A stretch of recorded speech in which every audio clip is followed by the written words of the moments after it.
نبی پاک کے جو پکے دشمن تھے نا، پکے، کیسر روم نے ابو سفیان ابھی کلمہ نہیں پڑھتے تھے، اپنے دربار میں کھڑا کر کے درجنوں سوال پوچھے۔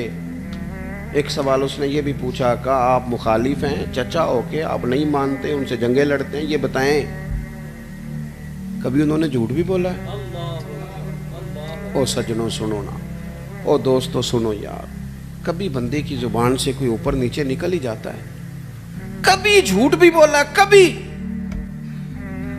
تو ابو سفیان نے چھڑی اٹھا کے دوبارہ زمین پہ رکھی، کہنے لگے میں مانتا نہیں، کلمہ نہیں پڑھتا، ابھی مسلمان نہیں تھے، لیکن وہ میرے بھتیجے ہیں، میرے سامنے سیدہ آمنہ رضی اللہ تعالیٰ عنہ کی گود میں وہ کھیلے، میں نے انہیں چچا کے گھر میں بھی دیکھا اور دادا کے کندھوں پر بھی دیکھا، گویا میں نے انہیں سیدہ ختیجہ کا دولہا بنے بھی دیکھا اور ان کی گود میں بیٹیوں کو کھیلتے بھی دیکھا، میرے سامنے ان کے بال سفید ہوئے، لیکن مجھے قسم ہے اس محبوب کی زبان سے جب بھی نکلا حق اور سچ ہی نکلا۔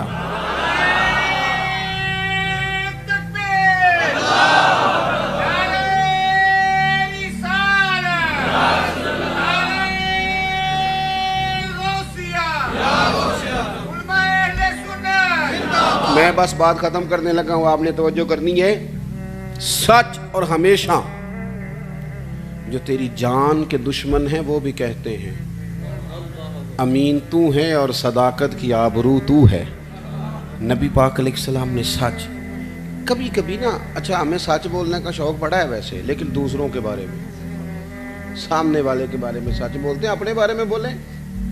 یہ تو ذمہ داری نہیں کہ دوسرے کی سچی باتیں نکال کے آپ نے لانی، آپ اپنی سچی باتیں بیان کریں، کیا کیا کمزوریاں ہیں، کہاں کہاں غلطیاں ہیں، سچ بولیں، دیانتداری کا مظاہرہ کریں۔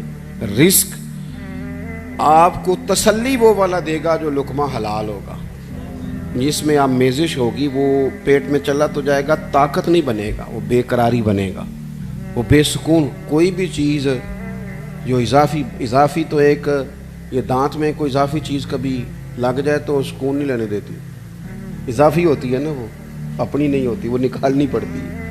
جو چیز اضافی آ جاتی ہے نا وہ بندے کو بڑا بے سکون کرتی ہے۔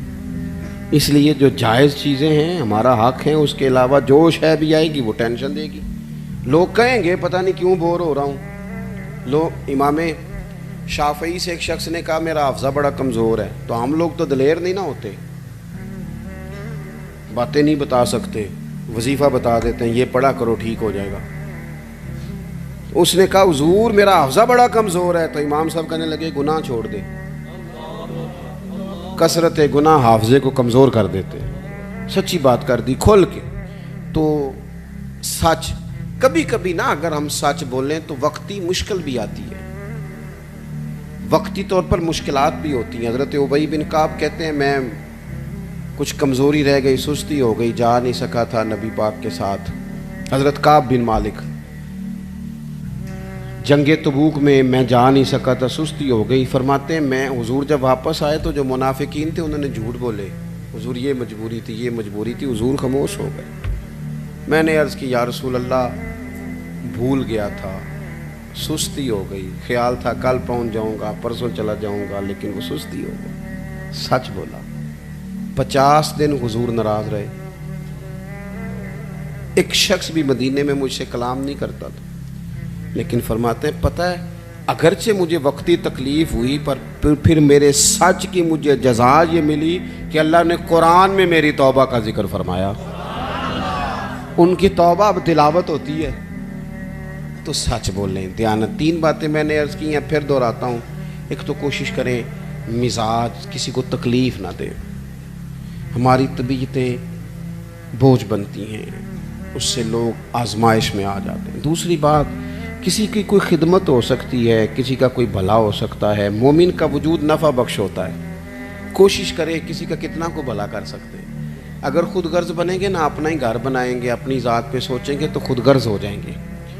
کچھ کسی کے لیے کر گزریں، کچھ کر دیں، نام رہتا ہے۔ میرے حضرت صاحب فرمایا کرتے تھے کہ اگر اپنا بچہ نہیں نہ پڑھتا تو کسی غریب کا بچہ پڑھا دو، اس پہ پیسے خرچ کر دو، وہ کچھ کر جاؤ نا زندگی میں۔ وہ مطلب اپنا بچہ اگر نہیں بھی پڑھتا نالائق تو اس پر ہزاروں لگانے ہیں، اور ایک بچہ بیچارہ ایسا ہے جس کے پاس فیس ہی نہیں ہے، پڑھ ہی نہیں پا رہا۔ تیسری بات یہ عرض کی آپ کی خدمت میں، زندگی سچائی والی گزاریں۔ پتہ ہے دنیا میں رشتے اعتماد سے قائم ہوتے ہیں۔ ہمارے ہاں نا جھوٹ عام ہو گیا ہے، جھوٹ بولتے ہیں، بیٹے کے حق میں جھوٹ بولتے ہیں، بیٹی والوں کو سچ نہیں بتاتے۔ اسی طرح بیٹی والے بھی اکثر سچ نہیں بتاتے، وہ جب راز کھولتے ہیں تو اعتماد ٹوٹتا ہے۔ اب میاں بیوی کا رشتہ اس نے قائم ہی اعتماد سے رہنا تھا، لیکن جب اس کی بنیاد جھوٹ پہ ہے وہ پھر اعتماد نہیں رہتا۔ ہم اپنی زندگی اگر ہمارے استاد صاحب تھے تو پتہ اعلان کر رہے تھے رمضان کے آخری جمعے میں پڑھتا تھا اس وقت، انہوں نے اعلان کیا عید کی نماز کا، کہنے لگے 9 بجے آ جانا سارے، میں مناسب وقت پہ جماعت کھڑی کرا دوں گا۔ میں نے بعد میں عرض کی حضور یہ کیا اعلان ہوا 9 بجے آ جانا مناسب؟ کہنے لگے پتر اگر میں کہتا نا 9 بجے جماعت کھڑی کروں گا تو ممبر پہ بیٹھا تھا، مصلی ہے، مسجد ہے، 9:01 بھی تو ہو سکتا ہے نا، ڈر لگتا ہے نا۔ ہمارے حاجی ابو داؤد صاحب رحمۃ اللہ علیہ کے ہاں جب اجتماعی قربانی کا اشتہار چھپتا تھا نا، یہاں سب نے لکھا ہوتا ہے فی حصہ اتنا، انہوں نے نیچے لکھا ہوتا تھا کمی بیشی بتا دی جائے گی۔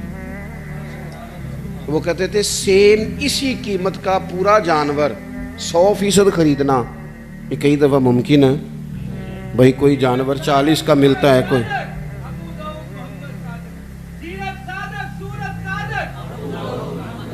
اللہ آپ کو جزا دے،